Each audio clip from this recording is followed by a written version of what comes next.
Welcome to V3 news లక్ష్యం సమాజహితం. నేను చిత్ర. Bulletin లో ముందుగా హెడ్లైన్ చూద్దాం.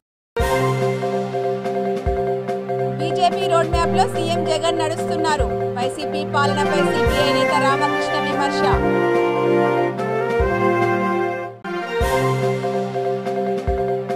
సింహాచలంలో వైభవంగా బ్రహ్మోత్సవాలు. సాంప్రదాయబద్ధంగా స్వామివారి డోలోత్సవం.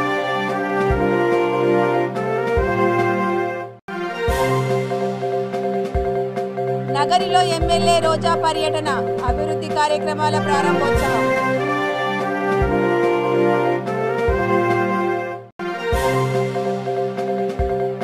ఇళ్ల నిర్మాణం నత్తకు నడక నేర్పుతోంది. గృహ నిర్మాణాలపై కాంగ్రెస్ నేత ఎద్దేవా.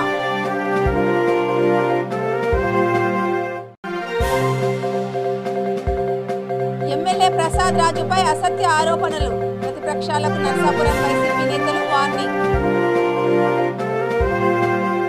ఇక డీటెయిల్స్ చూస్తే బీజేపీ రోడ్ మ్యాప్ లో ఇప్పటికే ముఖ్యమంత్రి జగన్ నడుస్తున్నారని వ్యాఖ్యానించారు. సిపిఐ రాష్ట్ర కార్యదర్శి రామకృష్ణ బీజేపీ జనసేన మధ్య త్వరలోనే తెగదెంపులు జరుగుతాయని జోస్యం చెప్పారు. తిరుపతిలో ఆయన మీడియాతో మాట్లాడారు. ఏపీలో సంపాదనంతా ఆదానికి దోచిపెడుతున్నారని అన్నారు. బీజేపీ డైరెక్షన్లోనే జగన్ ప్రభుత్వం నడుస్తోందని, జగన్ను కుర్చీ నుంచి దించడానికి పవన్ కళ్యాణ్ అమాయకంగా బీజేపీని రోడ్ మ్యాప్ అడుగుతున్నారని విమర్శించారు.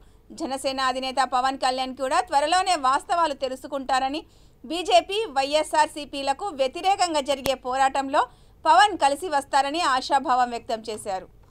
వాళ్ళ కులంతో సహా ఇచ్చాం, మేము వాళ్ళ వార్డ్ నంబరు, వాళ్ళ సెల్ నంబర్ కూడా ఇచ్చాం. వార్డు రైతులు ₹4 ఎక్స్ట్రా ఇస్తా అన్నాడు కదా.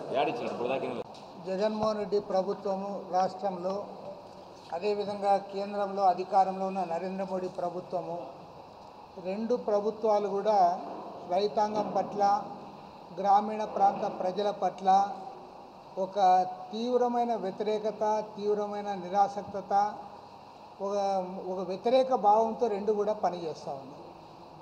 మొన్ననే నిర్మలా సీతారామన్ గారు ప్రవేశపెట్టిన బడ్జెట్లో రైతులకిచ్చే ఎరువుల సబ్సిడీని కూడా కోత విధించారు.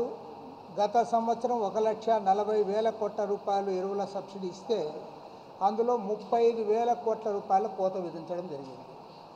కోట్లాది మంది ఆధారపడ్డ గ్రామీణ ఉపాధి హామీ పథకంలో పోయిన సంవత్సరం 98,000 కోట్ల రూపాయలు ఇస్తే దాన్ని 2 లక్షల కోట్లకు పెంచాలని చెప్పి అన్ని సంఘాలు కూడా కోరుతూ ఉంటే అందులో కూడా 25,000 కోట్ల రూపాయల కోత విధించి ఈ సంవత్సరం 73,000 కోట్ల రూపాయలు మాత్రమే కేటాయించడం జరిగింది.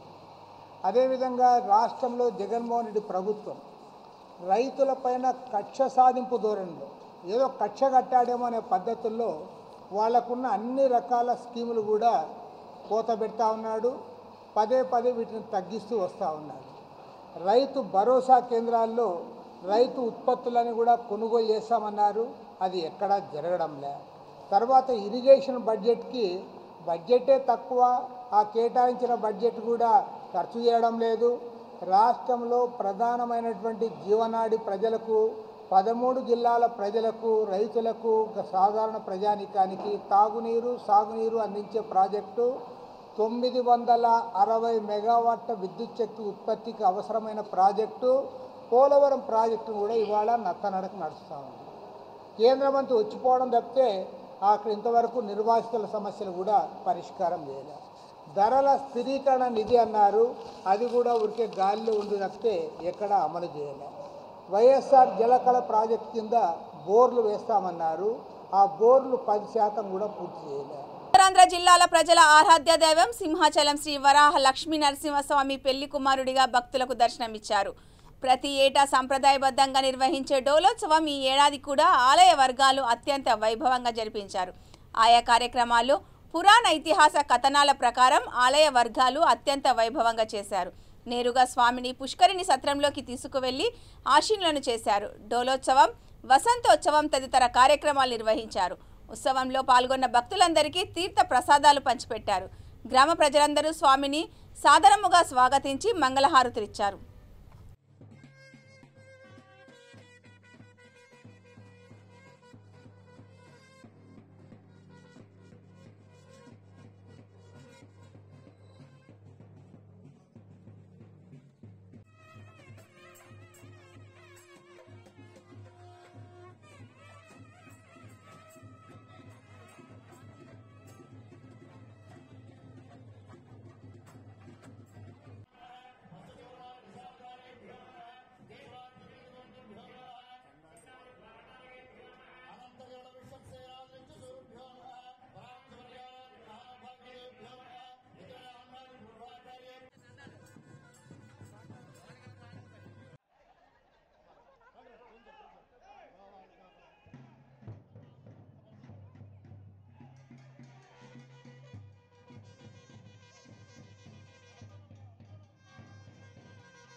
చిత్తూరు జిల్లా నగరిలో ఎమ్మెల్యే రోజా పర్యటించారు. పలు అభివృద్ధి కార్యక్రమాలకు రోజా ప్రారంభించారు. నగరిలోని బుగ్గా అగ్రహంలో 20 లక్షల రూపాయలతో ఏర్పాటు చేసిన బోరు పైప్లైన్ పనులను ప్రారంభించారు. పుత్తూరులో 1.10 కోట్ల రూపాయల తుడ నిధులతో నిర్మించిన మున్సిపల్ పార్కును ప్రారంభించారు. తర్వాత ఆ పార్కులో ఏర్పాటు చేసిన జిమ్లో రోజా దంపతులు ఎక్సర్సైజ్ చేశారు. కొంతసేపు సరదాగా గడిపారు.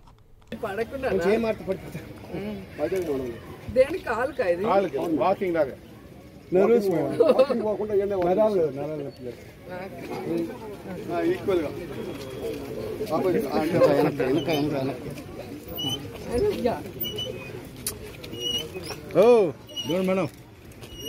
చూసేది జాగ్రత్తగా ఉన్నాడు అన్న ఎక్కువ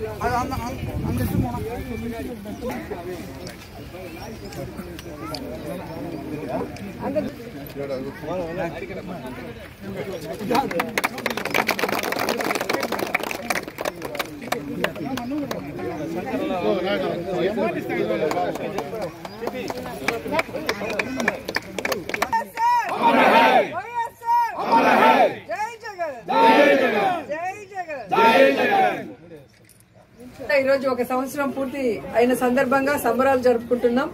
అండ్ ఈరోజు 1 year పూర్తయిన సందర్భంగా 17 ఏళ్లుగా పుత్తూరు వాళ్ళ కళ ఒక మున్సిపాలిటీ అంటే పిల్లలు ఆడుకోవడానికి, పెద్దలు వాకింగ్ చేయడానికి, అలాగే మగవాళ్ళు ఎక్సర్సైజ్ చేయడానికి ఒక మంచి పార్క్ కావాలని. సో ఈసారి జగన్మోహన్ రెడ్డి గారు ముఖ్యమంత్రి అవటం వల్ల ఆయన ఆశీర్వాదంతో ఇక్కడ నేను ప్రజల ఆశీర్వాదంతో రెండోసారి ఎన్నికై వాళ్ళ కోరికను తీర్చాలని మరి ₹1 కోటి పైగా తుడాలో శాంక్షన్ చేయించి ఆ పార్క్ ని రెడీ చేయడమే కాకుండా 1 year పూర్తయిన సందర్భంగా ఈ రోజు ఓపెన్ చేయడం చాలా హ్యాపీగా ఉంది. అండ్ మా కౌన్సిలర్స్ తో పాటు ఈ పుత్తూరు ప్రజలందరూ కూడా చాలా హ్యాపీగా ఉన్నారు. ఎందుకంటే ఇంట్లో నుంచి బయటకు రావాలి అంటే ఒక పార్క్ గాని లేదా ఒక మంచి హోటల్ గాని అందరూ ఫ్యామిలీస్ తో కూర్చొని తినేలాగా ఇక్కడ లేదు. అన్ని చిన్న చిన్న హోటల్సే, పార్క్ అయితే అసలు లేదు. సో ఈ రోజు ఈ పార్క్ పూర్తయిన సందర్భంగా ఇక్కడ నుంచి అందరూ వచ్చి వాళ్ళ ఆరోగ్యాన్ని కాపాడుకునే విధంగా మరి ఎక్సర్సైజ్ చేయడమే కాకుండా, వాకింగ్ చేయడమే కాకుండా అసలు ఈ పుత్తూరులో ఎవరెవరు ఉన్నారని ఒకరికి ఒకరు పరిచయం అయ్యేదానికి కూడా ఇది మంచి అవకాశం.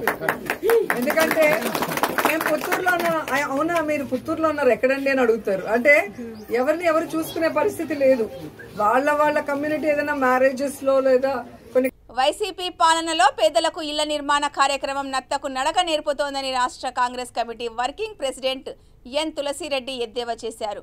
అమరావతిలో ఆయన మీడియాతో మాట్లాడుతూ 2004-2014 మధ్య కాలంలో ఉమ్మడి ఆంధ్రప్రదేశ్లో కాంగ్రెస్ ప్రభుత్వం 60 లక్షల ఇళ్లు నిర్మించి పేదలకు ఇచ్చిందన్నారు. వైసీపీ పాలనలో 28.30 లక్షల ఇళ్లు మంజూరైనప్పటికీ 3 ఏళ్లలో 3 ఇళ్లు కూడా పూర్తి కాలేదని విమర్శించారు. యూనిట్ కాస్ట్ సరిపోకపోవడం, సకాలంలో బిల్లులు చెల్లించకపోవడం, ఇసుక కొరత, మౌలిక సదుపాయాల కొరత ఇందుకు కారణాలని ఆరోపించారు. యూనిట్ కాస్ట్ను పెంచాలని, ఇసుక కొరత లేకుండా చూడాలని, మౌలిక సదుపాయాలు కల్పించాలని, సకాలంలో బిల్లులు చెల్లించాలని తులసిరెడ్డి డిమాండ్ చేశారు.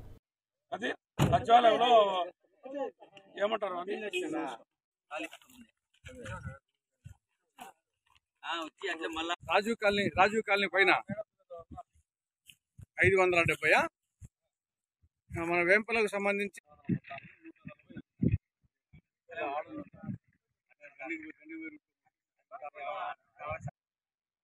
నిలబడతారు సరిగా తెలుగురాదు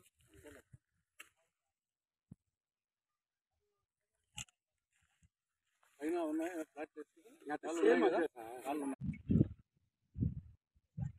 జగన్మోహన్ రెడ్డి గారి పాలనలో పేదలకు ఇళ్ల నిర్మాణం కార్యక్రమం నత్తకు నడక నేర్పుతా ఉంది. ఇల్లు కట్టి చూడు, పెళ్లి చేసి చూడు అన్నారు పెద్దలు. అంటే ఒక పేదవానికి ఇల్లు కట్టుకోవడం ఎంత కష్టమో దాన్ని బట్టి అర్థమవుతుంది. దీనిని గుర్తించే కాంగ్రెస్ అగ్రనాయకురాలు శ్రీమతి ఇందిరాగాంధీ గారు 1975లోనే 20 సూత్రాల ఆర్థిక కార్యక్రమం కింద అందరికీ ఇల్లు అనే అంశాన్ని చేర్చడం జరిగింది. గతంలో 2004 నుంచి 2014 వరకు కాంగ్రెస్ ప్రభుత్వం అధికారంలో ఉన్నప్పుడు ఆనాడు రాజశేఖర రెడ్డి గారు, రోష్ గారు, కిరణ్ రెడ్డి గారు ముఖ్యమంత్రులుగా ఉన్నప్పుడు సమైక్య ఆంధ్రప్రదేశ్లో 60 లక్షల ఇళ్లను పేదలకు నిర్మించి ఉచితంగా ఇవ్వడం జరిగింది. కానీ దురదృష్టవశాత్తు జగన్మోహన్ రెడ్డి గారు ముఖ్యమంత్రి అయిన తర్వాత ఈ 3 సంవత్సరాల్లో 3 ఇళ్లు కూడా నిర్మించలేదు. పేరుకేమో 28,30,000 ఇళ్లు శాంక్షన్ చేశారు, కానీ 3 ఇళ్లు పూర్తి కాలేదు. ప్రస్తుతం మనం ఆయన సొంత నియోజకవర్గం పులివెందుల నియోజకవర్గం వేంపల్లె మండలం వేంపల్లె గ్రామ పంచాయతీ జగనన్న కాలనీ సైట్ దగ్గర ఉన్నాం. ఇదంతా సైట్ 570 ఇళ్లు మంజూరైనాయి, ఒక్కటి పూర్తి కాలే. ఒక్కటిగా మొదలు పెట్టలే, బేస్మెంటే మొదలు పెట్టలే. దీనికి కారణం యూనిట్ కాస్ట్ 1,80,000 సరిపోవడం లేదు. రెండవది ఇసుక లభ్యం కావడం లేదు. మూడవది సకాలంలో బిల్లులు చెల్లించడం లేదు. కాబట్టి కాంగ్రెస్ తరపున మా డిమాండ్లు ఏమంటే, మొట్టమొదటిది యూనిట్ కాస్ట్ 1,80,000 నుండి 2,80,000కు పెంచాలి. రెండవది ఇసుకను కొరత లేకుండా చూడాలి, ఇసుక సరఫరాను. మూడవది సకాలంలో బిల్లులు చెల్లించాలి. ఈ కాలనీలో వెంటనే 570 ఇళ్లు మొదలుపెట్టాలి. రాజకీయ ఉనికి కోసం కొంతమంది నాయకులు స్థానిక ఎమ్మెల్యే ప్రసాద్ రాజుపై అసత్య ఆరోపణలు చేస్తున్నారని నరసాపురం వైసీపీ పార్టీ అధ్యక్షులు జయ అన్నారు. నరసాపురం జిల్లా కేంద్రంగా ప్రకటించాలని కోరుతూ స్థానిక వైసీపీ నాయకులు ఎమ్మెల్యేలతో కలిసి ముఖ్యమంత్రిగా జగన్మోహన్ రెడ్డిని కలిసి మెమోరాండం అందించారు. తర్వాత మాట్లాడుతూ ముఖ్యమంత్రితో మాట్లాడిన తర్వాత నరసాపురం జిల్లా కేంద్రంగా ప్రయత్నిస్తారని తమకు నమ్మకం కలిగిందని అన్నారు. ఎమ్మెల్యేపై అసత్య ఆరోపణలు చేస్తున్నారని ఆగ్రహం వ్యక్తం చేశారు. పత్రికా ప్రతినిధులకి అలాగే మీడియా వారు నిన్న మేము ఒక 10 మంది ముఖ్యులు సీఎం గారిని కలవడం జరిగింది. ఏదైతే ఈ ప్రతిపాదించారో భీమవరాన్ని మేము ఇక్కడ నరసాపురం దేనికైతే ఇవాళ ఇక్కడ సూటబుల్గా ఉంటుందనే దాని మీద కొన్ని చెప్తూ వివరిస్తూ, ఇది పూర్వం నుంచి కూడా డచ్ వారి దగ్గర నుంచి కూడా వాణిజ్య కేంద్రంగా ఉంది. అలాగే ఈ తీర ప్రాంతాలైన కాకినాడ ఉండి, అమలాపురం ఉండి, బాపట్ల, మచిలీపట్నం ఇవన్నీ కూడా ఎలా అయితే చేశారో నరసాపురం కూడా అలాగే చేయాలి. ఇది మీరు భౌగోళికంగా అంటున్నారు, కానీ ఇక్కడ అడ్మినిస్ట్రేటివ్ పరంగా చూసుకుంటే ఇక్కడ అన్ని వెసులుబాట్లు, అన్ని భూములు కానివ్వండి, ఇక్కడ ఉన్న బిల్డింగ్స్ కానివ్వండి, ఇక్కడ అడ్మినిస్ట్రేషన్ కానీ ఐఏఎస్ ఆఫీసర్స్ ఇక్కడ ఎప్పటి నుంచో ఉండడం గురించి కానీ అన్నీ వివరించాం. నిజంగా కూడా సీఎం గారు చాలా సానుకూలంగా స్పందించారు. ఆయన మాట్లాడినప్పుడు చూస్తే మాకందరికీ కూడా చాలా నమ్మకం కలిగింది. ఇవాళ ఇది కేవలం ప్రతిపాదనే, ఇది డిసైడ్ చేసింది కాదు. ఇప్పుడు ఆయన పునరాలోచించుకోమని మేము చెప్పిన వెంటనే మీరు అందరూ నాకు వారానికి ఒకసారి ప్రసాద్ అస్తమానం తీసుకొస్తున్నాడు, నన్ను ఇక్కడ నిద్రపోనివ్వట్లేదు, రోజు 10 మందిని తీసుకొచ్చి నన్ను ఇలాగా చేస్తున్నాడు అని ఆయన చెప్పడం జరిగింది. మాకెందుకో ఆయన చెప్పిన విధానం బట్టి తప్పనిసరిగా మనకి నరసాపురం జిల్లా హెడ్ క్వార్టర్గా ఉంటుందని 100% నమ్మకం మాకు కలిగింది. ఎంతో మహోన్నతమైనటువంటి ఆశయాలతో జేఏసీ అనేది ఏర్పడతాం మనం చాలా రకాలుగా చూస్తున్నాం ఎన్నో ఉద్యమాల్లో. అదే నరసాపురం పరిస్థితి వచ్చేటప్పటికి చాలా విచిత్రంగా అనిపించింది. ఎందుకంటే దసరా ముందర పగటి వేషగాళ్ళు వస్తూ ఉంటారు వాళ్ళ భుక్తి కోసం. కానీ ఇవాళ నరసాపురం నియోజకవర్గంలో పగటి వేషగాళ్ళ మాదిరి రాజకీయ లబ్ధి, రాజకీయ ప్రారంభం పొందడం కోసం కొంతమంది రాజకీయ నేతలు ఏం చేస్తూ ఉన్నారో నరసాపురం నియోజకవర్గ ప్రజలన్నీ కూడా గమనిస్తూ ఉన్నారు. ఆ జేఏసీలో రాజకీయ జిమ్మికలు చేస్తున్నట్టు కొంతమంది నాయకులు, ఎంతోమంది ముఖ్యమంత్రులు నాకు తెలుసు, ఎంతోమంది మాజీ ముఖ్యమంత్రుల దగ్గర పనిచేశాను, ఎంతోమంది నాయకుల దగ్గర పనిచేశాను నేను. వీళ్ళందరూ నాకంటే చిన్నవాళ్ళే అని చెప్తున్న నాయకులు ఎవరైతే ఉన్నారో మరి ఈ జేఏసీ నాయకుల్ని ఎందుకు ముఖ్యమంత్రి గారి దగ్గరికి తీసుకెళ్ళట్లేదో ఒక్కసారి నరసాపురం నియోజకవర్గ ప్రజలారా ఆలోచన చేయమని కోరుతూ ఉన్నాం. మీరు రాజకీయ జిమ్మిక్కులు ఇక్కడైనా ముఖ్యమంత్రి గారి దగ్గర మీకు స్వతంత్రం ఉందే, ముఖ్యమంత్రి గారి దగ్గర మీకు ఫ్రీ హ్యాండ్ ఉందే, ఎందుకు నర్సాపురంలో ఈ విద్యార్థులను అమానుషంగా హింసించిన అధ్యాపకునిపై కళాశాల యాజమాన్యంపై సంబంధిత అధికారులు చర్యలు తీసుకోవాలని అఖిల భారత విద్యార్థి పరిషత్ నెల్లూరు జిల్లా కార్యదర్శి మనోజ్ కుమార్ డిమాండ్ చేశారు. ఓ ప్రైవేట్ కళాశాలలో పనిచేస్తున్న అధ్యాపకుడు ఆ కళాశాలలో చదువుతున్న కొంతమంది విద్యార్థులను పరీక్షలో తక్కువ మార్కులు వచ్చాయని మందలించారు. ఈ సంఘటనను విద్యార్థులు సెల్ ఫోన్లో చిత్రీకరించి ఏబీవీపీ నాయకులకు అందజేశారు. దీంతో వారు కళాశాల వద్ద ధర్నా నిర్వహించారు. కళాశాల ప్రిన్సిపల్ జనార్దన్ స్పందించి శాఖాపరమైన చర్యలు తీసుకుంటామని సంబంధిత అధ్యాపకునికి మెమో అందజేసి చర్యలు తీసుకున్నట్లు తెలిపారు. దీంతో వారు ధర్నా విరమించుకున్నారు.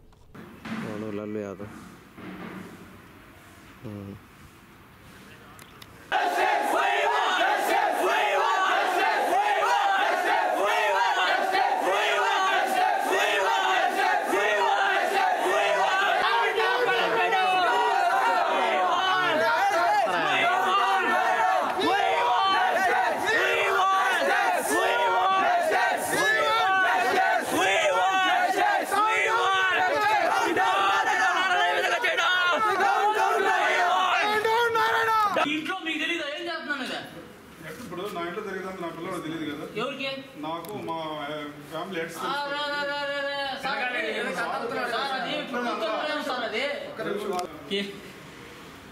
కేసు కట్టాలి సార్, కేసు కట్టాలి.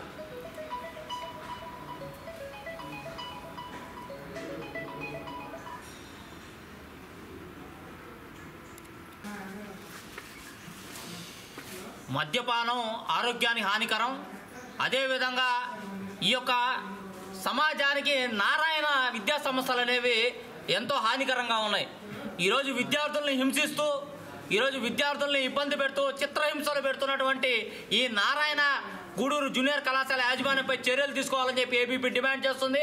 నిన్న జూనియర్ కళాశాలలో ఉన్నటువంటి ఫస్ట్ ఇయర్ విద్యార్థుల్ని 30 మందిని ఈరోజు పైచాచికత్వంగా ఎట్లా పడితే అట్లాగా ఒక ఉపాధ్యాయుడు సురేష్ సార్ అనే ఉపాధ్యాయుడు కొట్టి ఈరోజు విద్యార్థులు హింస చేశారు. అదేవిధంగా భయంకరంగా కొడుతుంటే ఈ యొక్క యాజమాన్య వాళ్ళు కనీసం పట్టినట్లుగా ఈరోజు వ్యవహరిస్తున్న తీరు నిజంగా గమనార్హంగా ఉంది. ముఖ్యంగా ఒకటే చెప్తున్నాం, ఈరోజు లక్షల ఫీజులు వసూలు చేస్తూ బుక్స్ అమ్ముకుంటూ ఈరోజు కార్పొరేట్ మాఫియాను ఒకటి నడిపిస్తున్నటువంటి నారాయణపై చర్యలు ఇంతవరకు తీసుకోలేదు. ఈ యొక్క రాష్ట్ర ప్రభుత్వం కూడా ఏం చెప్పిందంటే ఖచ్చితంగా ఈ కార్పొరేట్ నారాయణ శ్రీ చైతన్య మీద చర్యలు తీసుకుంటామని చెప్పి ఈ యొక్క రాష్ట్ర ప్రభుత్వం చెప్పింది. కనీసం ఇంతవరకు ఊసేలేదు. దాని గురించి ఈరోజు విద్యార్థులు భయంకరంగా చిత్రహింసలు పెట్టి కొట్టారు. కనీసం వాళ్ళ మీద కేసు ఫైల్ కాలేదు. పై అధికారులు ఏమో కేసు ఫైల్ చేస్తా ఉన్నారు, కానీ ఇక్కడ కేసు ఫైల్ కాలేదు. అదేవిధంగా చూస్తే ఈ పోలీస్ శాఖ వారు కూడా ఒకటే విన్నవించుకుంటున్నాం, సార్ దయచేసి ఈ యొక్క హానికరం, ఈ సమాజానికి హానికరమైనటువంటి నారాయణ యాజమాన్యాన్ని ఖచ్చితంగా చర్యలు తీసుకోవాలి, వీరి మీద కేసు ఫైల్ చేయాలని చెప్పి ఏబీపీ డిమాండ్ చేస్తుంది. అదేవిధంగా ఈరోజు చిత్రహింసలు చేసినటువంటి యొక్క సురేష్ సార్ని ఎక్కడా కూడా అధ్యాపకుడిగా పనిచేయకుండా శాశ్వతంగా బహిష్కరించాలని చెప్పి ఏబీపీ డిమాండ్ చేస్తుంది. ఒక విద్యార్థుల్ని అతను ఏ విధంగా కొట్టాడంటే పైచాచికత్వంతో ఆయన ఒక వ్యవహార శైలిని మర్చిపోయి ఒక గొడ్డులాగా విద్యార్థుల్ని భయంకరంగా కొట్టడం అనేది. కాకినాడ నగరపాలక సంస్థ ఉన్నతాధికారుల వైఖరి విడ్డూరంగా తయారయ్యింది. చెత్త పన్నుల వసూళ్లలో వృద్ధాప్య, వితంతు పెన్షన్ల మినహాయించుకోవడం, ఇంటి పన్ను, కుళాయి పన్ను కట్టలేదని ఆ ఇంటి వస్తువులు తీసుకుపోవడానికి ఫ్లెక్సీ మైక్ వాహనంతో బహిరంగంగా భయభ్రాంతులకు గురి చేస్తున్నారు. కరోనా నుండి ఇప్పుడిప్పుడే ప్రజలు కోలుకుంటున్న పరిస్థితి ఉంది. రాష్ట్ర కేంద్ర ప్రభుత్వ భవనాల ఆస్తి పన్ను, కుళాయి పన్ను 60 కోట్ల రూపాయల మేరకు అపరాధ రుసుముతో బకాయిలు ఉన్నాయి. వాటి వసూళ్ల కోసం మున్సిపల్ ఉన్నత అధికారులు శ్రద్ధ చూపడం లేదు. ఎమ్మెల్యే, మేయర్, కార్పొరేటర్ల తీరుపై ప్రజలు తీవ్ర అసహనం వ్యక్తం చేశారు. కాకినాడ నగరపాలక సంస్థ వారు చాలా దారుణంగా ప్రజల్ని వేధిస్తూ ఉన్నారు, నిధులు దుర్వినియోగం చేస్తూ ఉన్నారు. చెత్త పన్నుల వసూళ్లలో ఆ ఇంటి గడపకు వచ్చేటువంటి పెన్షన్లు మినహాయించుకుని వసూళ్లు చేపడుతున్నటువంటి ప్రక్రియలు ఉన్నాయి. అదేవిధంగా ఇంటి పన్నులు సకాలంలో చెల్లించలేదనేటువంటి పరిస్థితుల్లో ఇండ్లకు తాళాలు వేసి ఈ యొక్క వస్తువులు పట్టుకుపోతామని మైకుల ద్వారా ప్రచారం చేసి ప్రజలు వేధింపులకు గురి చేస్తూ ఉన్నటువంటి వాతావరణంలో ఉన్నారు. కరోనా వరకు మొన్నటి వరకు ప్రజలందరూ కూడా చాలా ఇబ్బందులు పడేటువంటి పరిస్థితుల్లో ఉన్నారు. వీళ్ళ కనీసం మంచి మర్యాద అనేటువంటి వాతావరణం లేకుండా ప్రవర్తన జరుగుతూ ఉంది. మరి ఇదే వైఖరి మరి ఇతర ప్రభుత్వ బకాయిల మీద ఎందుకు దృష్టి సారించడం లేదని పౌర సంక్షేమ సంఘం ప్రశ్నిస్తూ ఉంది. కేంద్ర రాష్ట్ర ప్రభుత్వ కార్యాలయాలకు సంబంధించి 60 కోట్ల రూపాయల బకాయిలు ఉన్నాయి. 20 సంవత్సరాల కాలంగా ఇళ్ల పన్నులు కానీ కొళాయి పన్నులు కానీ వాళ్ళ నుంచి వసూళ్లు చేయడం లేదు. మున్సిపల్ చట్ట ప్రకారంగా వసూలు చేయాల్సినటువంటి బాధ్యత వీళ్ళ మీద ఉంది. ఆ రకమైనటువంటి చర్యలు తీసుకోవాలి తప్ప ప్రజలు ఈ రకంగా వేధించేటువంటి చర్యలు మంచి విధానం కాదు. ఇది ఎమ్మెల్యే గారు, మేయర్ గారు, కార్పొరేటర్లు ప్రజల వైపు నుంచి ఆలోచన చేయకుండా వాళ్ళ స్వలాభాల కోసం చేసేటువంటి ప్రక్రియలు ఎంతవరకు సమంజసమని పౌర సంక్షేమ సంఘం ప్రశ్నిస్తూ ఉంది. ఇది ప్రభుత్వానికి చెడ్డ పేరు వస్తుందనేటువంటి విషయం ప్రభుత్వం, ముఖ్యమంత్రి గారు గమనించాలి. వైసీపీ ప్రభుత్వ పాలనపై బీజేపీ జాతీయ కార్యదర్శి వై సత్యకుమార్ ఘాటు విమర్శలు చేశారు. వైఫల్యాలను కప్పిపుచ్చుకోవడం కోసం రోజుకో వివాదాన్ని తెరపైకి తెచ్చారని ఆరోపించారు. ప్రొద్దుటూరులో ఆయన పర్యటించారు. కడప జిల్లాలో ఎక్కడా అభివృద్ధి లేదని, చివరకు సొంత నియోజకవర్గం పులివెందులలో కూడా అభివృద్ధి ఏమాత్రం జరగలేదన్నారు. రాయలసీమకు జరుగుతున్న అన్యాయంపై రాయలసీమ రణభేరిని కడపలో నిర్వహిస్తున్నామని చెప్పారు.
వైసీపీ అధికారంలోకి వస్తే మద్యపానం నిషేధిస్తామని చెప్పిన జగన్ ఇప్పుడు తన సొంత బ్రాండ్ తయారు చేయించి వేల కోట్ల రూపాయలను ఆర్జిస్తున్నారని టీడీపీ మాజీ ఎమ్మెల్యే జీవి ఆంజనేయులు ఆరోపించారు.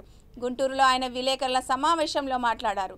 నాసిరకంగా మద్యాన్ని అమ్ముతూ ప్రజల జీవితాలతో చెలగాటమాడుతున్నారని, అనధికారికంగా లక్షల లీటర్ల మద్యం విక్రయాలు జరుగుతున్నాయని, దీనిపై సిబిఐ దర్యాప్తు జరిపించాలని డిమాండ్ చేశారు. వ్యక్తిగతంగా అవినీతితో వేల కోట్ల రూపాయలు మీరు దోచుకుంటా ఉన్నారు. ఇది దారుణం కాదా? మద్య నిషేధం కోసం రేట్లు పెంచామని, అది మీకు అవినీతితో వేల కోట్ల రూపాయలు సంపాదించడానికి ఒక అవకాశంగా మీరు ఉపయోగించుకుంటున్నారు. ప్రజలు దీనికి గుణపాఠం చెప్తారు.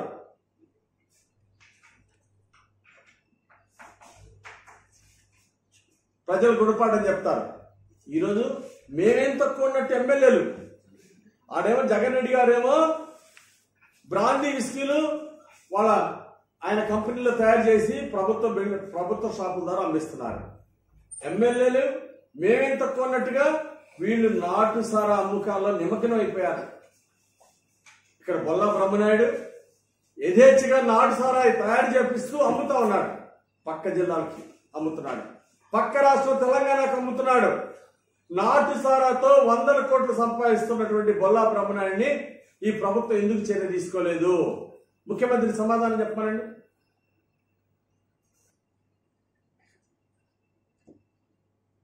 స్పెషల్ ఇన్వెస్టిగేషన్ బ్యూరోలు ఏమైపోయినాయి? ఈరోజు ఎమ్మెల్యేలు బొల్లా బ్రహ్మనాయుడు అంటాడు యథేచ్ఛగా నాటు సారా అమ్ముతా ఉంటాయి. నాటు సారా తయారు చేసి కుటీర పరిశ్రమలా తయారు చేపించి పక్క రాష్ట్రాలకు అమ్ముతా ఉన్నారు, పక్క జిల్లాలకు అమ్ముతా ఉంటే బొల్లా బ్రహ్మనాయుడు మీద ఎందుకు చర్య తీసుకోలేదు ఈ ప్రభుత్వం? అంటే నాటు సారా ఎమ్మెల్యేలు అమ్మించే లెక్కలు వేరు, అమ్ముతున్న లెక్కలు వేరు. 1,00,000 లీటర్లు ప్రతి నెల నాసిరకం మందులు బ్రాండ్లు జగన్ రెడ్డి గారి కంపెనీల్లోనే తయారు చేయించి ఆ బ్రాండ్లన్నీ కూడా 1,00,000 లీటర్లు అధికారికంగా కొన్ని, అనధికారికంగా కొన్ని 1,00,000 లీటర్లు అమ్ముతా ఉన్నారు. వేల కోట్ల రూపాయలు దోచుకుంటా ఉంది జగన్ రెడ్డి ప్రభుత్వం. దీనికి జగన్ రెడ్డి గారు ప్రజలకు క్షమాపణ చెప్పాలి. ఎన్నికలకు ముందు మద్యపాన నిషేధం చేస్తామని ఈరోజు ఎన్నికల తర్వాత మద్యాన్ని 10 రెట్లు పెంచారు. బెల్ట్ షాపుల ద్వారా అమ్ముతున్నది ఎంత? గతంలో ఎక్కడన్నా ఏదైనా ఒక ఊళ్ళో ఒక బెల్ట్ షాప్ ఉండేది. ఈ రోజు దాని మీద అప్పుడు బులెటిన్ ముగించే ముందు హెడ్లైన్స్ మరోసారి. బీజేపీ రోడ్ మ్యాప్ లో సీఎం జగన్ నడుస్తున్నారు. వైసీపీ పాలనపై సిపిఐ నేత రామకృష్ణ విమర్శ.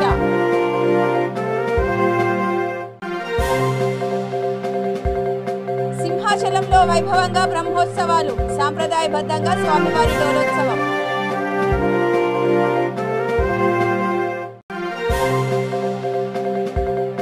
నగరిలో ఎమ్మెల్యే రోజా పర్యటన, అభివృద్ధి కార్యక్రమాల ప్రారంభోత్సవం.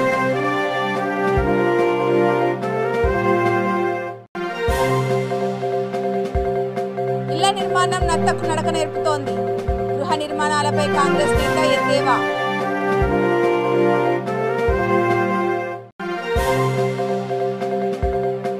ఎమ్మెల్యే ప్రసాద్ రాజుపై అసత్య ఆరోపణలు, ప్రతిపక్షాలకు నర్సాపురం వైసీపీ నేతలు వార్నింగ్.